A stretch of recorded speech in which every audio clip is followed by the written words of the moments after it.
Pour ces salariés, c'est déjà Noël. Toutes ces familles qui envahissent les allées de cette fête foraine privée ont été invitées par leur entreprise, un géant de l'agroalimentaire. Aujourd'hui, 1400 personnes sont attendues ici pour fêter Noël avant l'heure. Florence Missakian est venue avec ses 2 fils, Alexandre et Guillaume. Entrée gratuite et jeux à volonté, son entreprise offre chaque année une nouvelle surprise à ses salariés. Depuis qu'on a reçu les invitations, en fait, de confirmation, ils attendent que ça. Et voilà, c'est une belle tradition qui est réitérée chaque année et qui nous fait à tous très très, très plaisir. Vous en parlez à maman depuis quand? Depuis à peu près un mois. Un après-midi de fête qui aurait dû coûter près d'une centaine d'euros par famille. Un vrai cadeau pour les salariés qui n'auraient peut-être pas pu s'offrir une telle sortie. Ils ont des boissons, ils ménagent à volonté, il y a un cadeau qui les attend à la sortie. C'est que demande le peuple, quoi. Après, ça arrive qu'une fois dans l'année aussi, hein, donc on le mérite bien. Attention, attention! Allez! Alors pourquoi les entreprises organisent-elles de telles fêtes? Ça n'a pas l'air comme ça, mais pour ces salariés, fêter Noël entre collègues, ça sert à mieux travailler.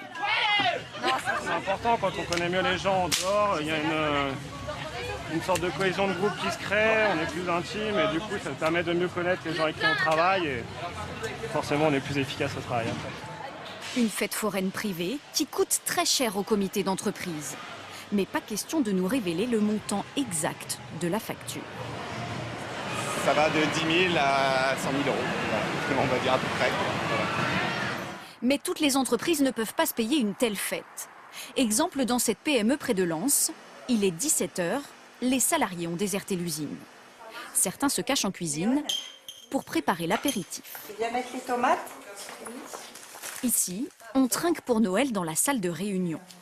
Des pains surprises, quelques bouteilles de champagne et un sapin bien garni. Je vais aller dans mon bureau chercher. La fête peut commencer. Oh là là! Comment ça va? Ça va? Bonjour! Salut Marcello! Depuis plus de 10 ans, chaque année, une petite fête est organisée. Tous en même temps, Et les photos sont là pour le rappeler. Eh, regarde! T'as vu ça? C'est toi là. Et tu sais qui c'est ça? Non. C'est le Père Noël. En 2004, sur cette photo, c'est le patron qui jouait au Père Noël. Maintenant, les enfants ont grandi, mais les cadeaux sont toujours là. Bon Noël, mon grand. Merci beaucoup. C'est un moment convivial.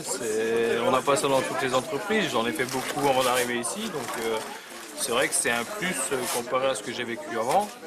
Il y a aussi des chèques cadeaux et des chocolats pour les grands. Un budget de 5 000 euros qu'il n'est pas question de renier, que les affaires aillent bien ou mal. Silox, c'est 5 millions d'euros de chiffre d'affaires. Qu'est-ce que je vais aller couper ce genre de truc? Pourquoi faire? Pour aller frustrer des gens et m'enlever un plaisir qui est en plus gigantesque. Ça n'a aucun sens. C'est pas là-dessus. Je préfère qu'on fasse des efforts sur d'autres choses. Ce ne sont pas les enfants qui ont pris possession du bureau du patron qui le contrediront sur ce point.